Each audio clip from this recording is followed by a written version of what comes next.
Salut, on est les étudiants et étudiantes Relais Santé de Lyon 1. Tu nous as peut-être déjà croisés sur ton campus, en soirée ou sur les réseaux. On débute un nouveau projet, une série de podcasts où on te parle de sexualité, relations, addiction et d'autres sujets qui nous concernent, nous, les étudiants et étudiantes. Aujourd'hui, on va parler relations de couple et sexualité pendant cette magnifique période de confinement. Depuis que t'es confiné, t'as peut-être remarqué que ta libido a changé ou pas. Pour certains, elle augmente, pour d'autres, elle diminue. Bref, ça dépend de chacun. Et d'ailleurs, c'est possible, comme je disais, qu'elle ne change pas. Maintenant, on va écouter le témoignage de Lauriane. Alors, je m'appelle Lauriane, je suis étudiante et ça fait plus d'un mois maintenant que je suis confinée avec mon copain chez ma belle famille. Alors au début, quand j'ai choisi de me confiner avec ma belle famille, je me suis dit que niveau intimité avec mon copain, ça allait pas être top, mais que ça allait pas être plus problématique que ça.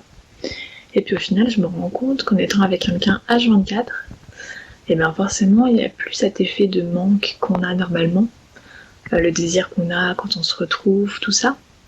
Surtout que moi, avec mon copain, on n'habitait pas ensemble de base, donc forcément, ça fait un grand bouleversement dans nos vies. Et notre libido, elle pâtit de tout ça, c'est sûr. Et puis après, il y a le contexte actuel qui s'ajoute à tout ça, avec le Covid, qui est quand même un contexte assez anxiogène, où moi je me pose pas mal de questions sur mes études, sur mon avenir, et puis mon copain pareil sur ses études, sur son travail. Donc on est assez stressé, on se pose plein de questions, et du coup forcément on n'a pas trop la tête à la vie intime, la vie sexuelle, tout ça, ça passe un peu au deuxième plan. Donc ça peut être assez problématique. Et puis j'ai remarqué aussi que depuis le début du confinement, on sort pas, on voit personne hormis les personnes qui sont dans notre foyer. Donc forcément, on fait moins attention à nous, on a moins envie de s'apprêter.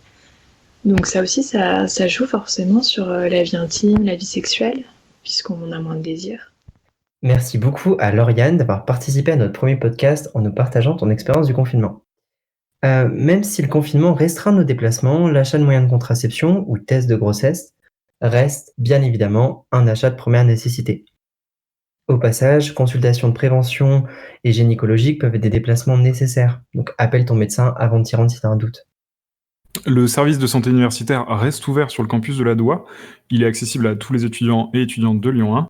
Ce qui est possible, toujours possible au SSU pendant le confinement, c'est les consultations gynécologiques, la pose d'implants et l'accompagnement pour les IVG. Il faut également savoir qu'il est possible de recevoir des ordonnances par mail pour les moyens de contraception, les tests de grossesse, de dépistage et les pilules du lendemain. Et en plus de ça, les pilules du lendemain et les tests de grossesse sont disponibles directement au SSU. Par contre, avant de t'y rendre, appelle bien le 04 27 46 57 57 de 9 à 12 heures ou 14 à 17 heures. Et il y a un médecin et une infirmière qui pourront répondre à tes questions et vérifier s'il y a vraiment besoin de te déplacer jusqu'au SSU. Au passage, pendant la période de confinement, les cabinets de médecins en ville ont allongé leur délai de recours à l'IVG médicamenteuse, donc de 7 semaines d'aménorrhée à 9 semaines d'aménorrhée, ce qui correspond à 5 semaines de grossesse à 7 semaines de grossesse. On se retrouve maintenant avec Alexandra, Amandine, Gino et moi-même pour discuter de sexualité pendant le confinement. Donc je vais peut-être, Amandine, si tu peux te présenter. Bonjour, donc moi je travaille en tant qu'animatrice dans une association à Lyon qui s'appelle l'ALS, Association de lutte contre le sida. Et donc j'anime des séances d'éducation à la sexualité auprès de jeunes dans les collèges et les lycées. Et je fais de la communication, de la prévention et de la sensibilisation sur les thématiques de la santé sexuelle. D'accord. Alexandra, du coup? Bonjour, moi je suis étudiante sage-femme en 4e année à Lyon Sud et je suis aussi la vice-présidente en charge du réseau au sein de GAELIS, c'est le groupement des associations et des élus étudiants de Lyon 1, de Lyon 2, de Lyon 3. D'accord, super. Gino, du coup, t'es étudiant en relais santé comme moi. Exact. Donc moi, c'est Max et je propose qu'on passe tout de suite aux questions. Du coup, Alexandra, t'es confinée avec ton copain. Est-ce que pendant le confinement, comment se passe ta vie de couple? Est-ce que t'as remarqué des changements dans la relation avec ton partenaire? Mais ça se passe très bien entre nous. En fait, ça fait plaisir d'avoir plus de temps pour nous deux parce que moi, entre la fac, les stages, l'associatif, le sport, lui aussi son sport, le travail, nos projets, enfin bref, c'était vraiment toute une organisation. Donc là au final, la relation en elle-même, elle n'a pas changé au fond, mais le fait d'être plus proche physiquement, c'est vraiment génial quand on se voit toute la journée, même si on garde chacun quand même notre espace personnel. D'accord. Donc tu dirais pas que c'est difficile pour toi d'être tout le temps avec ton partenaire? Non, au contraire. En plus, du coup, je révise pas mal vu que tous nos cours, ils sont passés en distanciel avec la fac. Donc, du coup, ça me permet de faire des vraies pauses quand je révise, de me ressourcer, de m'apaiser. En fait, je pense qu'on a vraiment réussi à trouver notre équilibre, à doser. Et puis, même si on est chacun assez indépendant, on a réussi à trouver un moyen. Par exemple, il est sur le lit, moi je suis sur le bureau. Il est dans le salon, moi je suis dans la chambre. D'accord. Amandine, est-ce que tu veux du coup dire quelque chose sur le sujet? Effectivement, c'est une situation qui est complètement inhabituelle pour tous les couples, ce confinement. On n'a jamais été confronté à être 7 jours sur 7 et 24 heures sur 24 confiné avec son partenaire, a priori, même pour les gens qui habitaient déjà ensemble avant le confinement. Donc, il y a plein de choses qui se passent positives comme négatives dans ces situations. Ça dépend vraiment de chacun. Ça dépend du profil du couple. Il y a des personnes qui ont décidé de partir se confiner chez des beaux-parents. Et par exemple, quand on se retrouve chez ses beaux-parents, eh ben, on a moins de libido, on est super gêné parce qu'on a peur d'être entendu, surpris. Donc voilà, ça a des impacts, ça peut avoir ce genre d'impact. En tout cas, ce qu'on observe en général, c'est que si le couple il avait une bonne entente avant le confinement, il reste en bonne entente. Et inversement, quand la relation elle était déjà compliquée avant le confinement, qu'il soit vécu d'ailleurs ensemble ou en distance, ça risque d'être compliqué pour le couple. Après, Alexandra, tu disais qu'il y avait des petites astuces pour s'aménager du temps ensemble, du temps séparé, même quand on est ensemble. Ça, c'est hyper important de réussir à le faire dans cette période-là, de bien gérer son espace, de ne pas envahir l'autre. Et que chacun ait sa zone de confort à lui et Ouais, chacun exactement. prenne du temps pour soi aussi. Ça permet Exactement. je pense aussi le couple, je suis d'accord. Ouais. On a parlé donc vie de couple. Si on se concentre du coup plus sur l'aspect sexualité, Alexandra, le confinement, qu'est-ce que ça a changé sur la sexualité? En soi, même si on trouvait toujours un moment pour nous, depuis le confinement, forcément, on est tout le temps ensemble, donc on peut enfin profiter n'importe quand, quoi. Et ça, c'est top. On a besoin de se lever plus tôt, par exemple, de se coucher plus tard, ou même de se dépêcher de manger entre midi et deux. Enfin, voilà, niveau organisationnel, vraiment, c'est plus simple, c'est quand on en a envie, et voilà. Amandine, tu as quelque chose à dire du coup sur ce premier point sexualité? Oui, bien sûr. Au niveau de la sexualité, tout comme sur la relation, le stress qui a pu être procuré avec le confinement, ça a aussi des impacts. Le stress, chez certaines personnes, ça peut soit créer un repli et un retrait de la libido et du désir. Chez d'autres personnes, au contraire, ça va intensifier la sexualité, intensifier le désir, un peu comme pour se rassurer. Et voilà, le sexe, on sait que ça a des vertus anti-stress aussi, parce que quand on prend du plaisir sexuel, on sécrète des hormones spécifiques. On sécrète de l'ocytocine, de l'endorphine, de la sérotonine. Et toutes ces hormones, elles apaisent. Ça aide à avoir un bon sommeil, par exemple. Ça nous amène dans un état de joie. C'est pour ça qu'on est de bonne humeur après avoir un rapport sexuel. Un peu comme quand on se fait des câlins et des bisous. On a une sensation de bien-être et de calme. Donc, c'est très bien d'avoir ce genre de sensation pendant une période de stress. Mais voilà, pour certaines personnes, il y a un réveil de la libido qui est vraiment constaté pendant le confinement. Nous, on le lit un peu comme une sorte de réaction du corps pour lutter contre l'angoisse. Après, ça dépend vraiment de chacun. Pour d'autres, au contraire, la sexualité pendant le confinement, elle va passer complètement en arrière-plan. Et l'essentiel, c'est simplement de le respecter. C'est normal que ça soit pas pareil pour tout le monde. Après, il faut savoir entendre l'autre et pouvoir en discuter aussi. Ouais, c'est l'essentiel d'en parler, si on a du mal à en parler avec des mots, en tout cas d'être empathique avec les ressentis de l'autre, de s'accompagner l'un et l'autre dans son vécu pour bien vivre la chose ensemble. Du coup, toujours sur l'aspect sexualité, certains étudiants et certaines étudiantes pensent que, à cause du confinement, leurs rapports doivent être plus fréquents. Qu'est-ce que t'en penses, Alexandra? Je pense pas que les rapports doivent être plus ou moins fréquents. En fait, cela dépend vraiment des couples et de leur relation en elles-mêmes. En ce qui me concerne, c'est sûr que c'est plus fréquent. Le voir tout le temps, ça me stimule visuellement le désir. Après, propre à chacun, voir sa sexualité comme il l'entend. Mais moi, c'est vrai que pouvoir sentir son corps quand je le souhaite, c'est vraiment agréable. Oui, et puis là-dessus, la règle de base, de toute façon, confinement ou pas confinement, c'est que sans consentement 100% clair de son partenaire Il n'y a pas de sexe, c'est la règle de base, donc on ne se force pas à avoir des rapports si on n'en a pas envie, même pendant le confinement, etc. Pour du bon sexe et pour du plaisir, il faut parler avec son ou sa partenaire. Ça passe avant tout par la communication. Puis c'est pas parce que là, pendant le confinement, on est tout le temps avec l'autre que l'autre est à disposition. L'autre, il n'est pas sexuellement encore viable ou à notre merci. Le sexe, c'est cool quand on en a envie, pas quand on se dit bon, ok, si t'insistes, ou bon, ok, comme je suis en couple et qu'on est ensemble, je me force un peu à le faire. Enfin, ça, c'est pas, on fait pas ça. C'est hyper important qu'on soit capable de dire nos envies et d'écouter nos envies, et surtout quand pendant le confinement, c'est encore plus important de réussir à le faire. Et il y a une petite vidéo qui est très très bien sur le consentement d'ailleurs, que je conseille souvent aux jeunes d'aller voir. Elle est sur YouTube, elle est super bien faite. Si vous tapez sur YouTube consentement tasse de thé, vous la connaissez peut-être. Effectivement, ouais. Ouais, elle est très bien, elle est super pédagogique et elle existe en plusieurs langues aussi. Donc je recommande à ceux qui ne l'ont pas vue d'aller la voir et de la partager. C'est un super bon support. C'est clair, je suis d'accord, ouais. Et ben justement, on parlait de discuter avec son partenaire de plaisir sexuel. Est-ce que tu trouves que le confinement, ça te permet de discuter plus de ça avec ton partenaire, Alexandra? C'est vrai qu'on a plus de temps pour en parler, donc je dirais oui. Ça peut être une bonne occasion pour certains couples. Nous, après, on en parle tout le temps, savoir comment faire plaisir à l'autre. Donc, ça s'invente pas, il faut en parler en fait. Donc, c'est vrai que le confinement, c'est une bonne occasion, mais après, je pense qu'il faut toujours en parler, quoi. Je pense qu'effectivement, s'il y a des personnes qui, pendant le confinement, arrivent à parler de la sexualité, c'est une hyper bonne chose, je crois vraiment. De manière générale, c'est hyper chouette. Alexandra, toi aussi, dans ton couple, tu arrives à en parler très souvent parce que c'est fondamental, en fait, pour bien vivre sa sexualité, de communiquer sur ça représente quoi pour nous, notre sexualité, de réussir à dire à l'autre ses envies, à parler de ses désirs, de ses fantasmes, même de ses angoisses, par exemple, par rapport à la sexualité.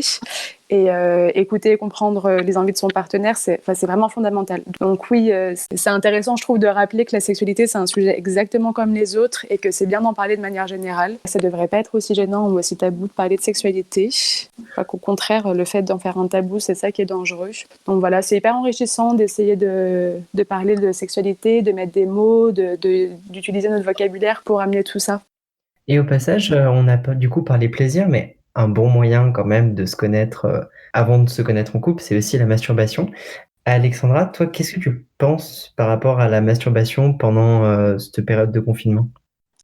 Pour moi, la masturbation et les rapports sexuels, en fait, c'est complètement deux choses différentes. L'un n'empêche pas l'autre. Donc après, certes, la masturbation, elle a moins de place qu'en temps normal avec le confinement.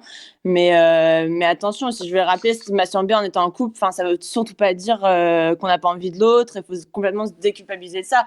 Dès l'enfance, on dit la masturbation, c'est mal, ça rend sourd, surtout la masturbation féminine. Mais il y a absolument rien de mal à ça, et je trouve en plus que c'est deux plaisirs différents et que le fait de se masturber n'est pas du tout au dépend de la sexualité à deux. C'est clair. Clairement, ça n'a rien à voir avec la sexualité du couple, hein, comme tu l'as dit, c'est vraiment deux choses différentes et on peut se masturber même si on est en couple et confiné ensemble, il n'y a pas de problème là-dessus. Si on n'a pas envie de le faire, on n'est pas obligé de le faire non plus, bien sûr, mais voilà. Après, qui dit masturbation pense souvent pornographie. En fait, il y a 1000 manières de se masturber, autant qu'il y a de personnes qui existent et qui essaient de se masturber. Moi, je trouve ça intéressant juste de rappeler que le danger avec le porno, c'est que si on en consomme beaucoup, de manière excessive, notre imaginaire, il ne se lie plus que à ça, aux images porno, et donc on risque d'appauvrir sa sexualité.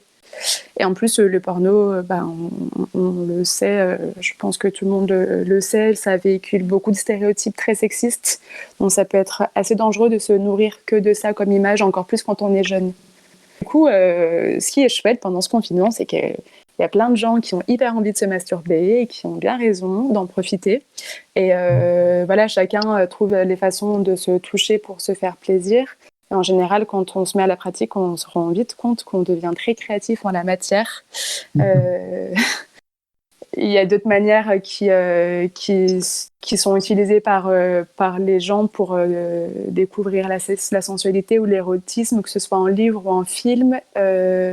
Mais moi, il y a un truc que j'ai découvert pendant le confinement que j'ai trouvé très, très rigolo. Donc, je conseille pour les personnes audiophiles. C'est un podcast.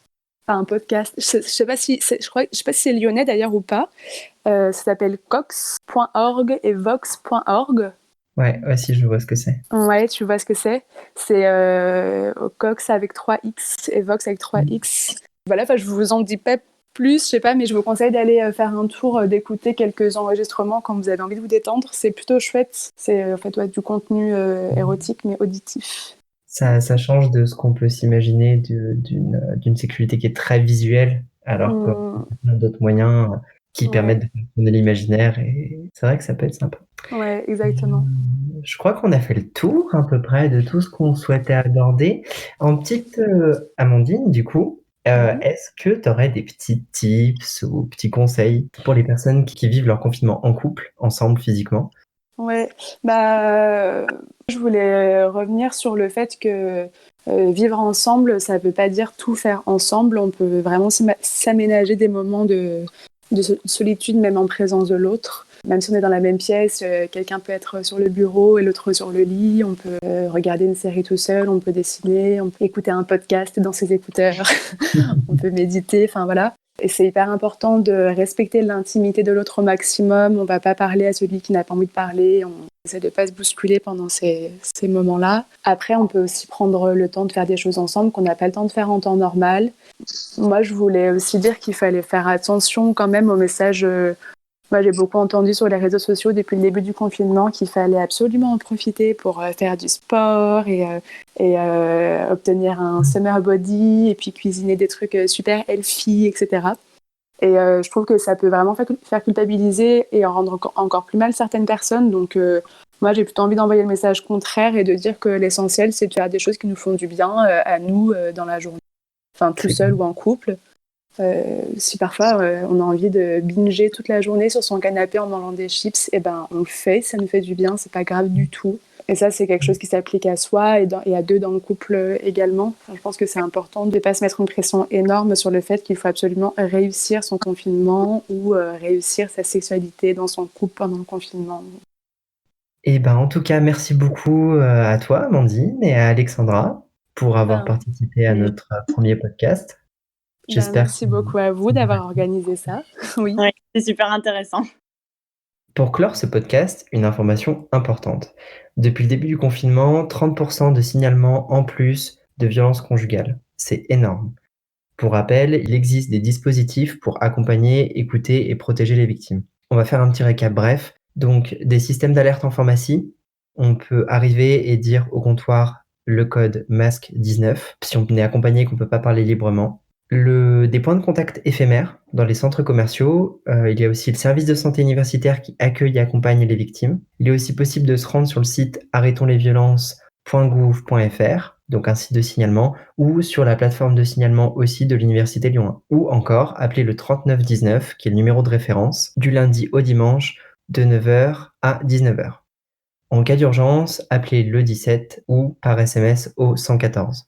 Qu'on ait porté plainte ou non, les tribunaux sont dans tous les cas en mesure de délivrer des ordonnances de protection contre l'individu violent. Il ne faut pas hésiter, si on est dans une situation difficile, à avoir recours. Si tu as aimé ce podcast, n'hésite pas à t'abonner et à suivre nos pages ers.lyon1 sur Instagram et Facebook. On parle de vie sexuelle et affective, ainsi que d'addiction et de réduction des risques. On est 8 étudiants et étudiantes relais santé et on travaille activement afin de t'occuper au mieux durant le confinement. Tu peux aussi directement nous contacter si tu as des questions, si tu veux discuter, ou si tu veux témoigner de ton expérience dans les prochains podcasts. Dans le prochain podcast, on parlera de vie de couple à distance et de vie sexuelle seule. Prends bien soin de toi et à très vite.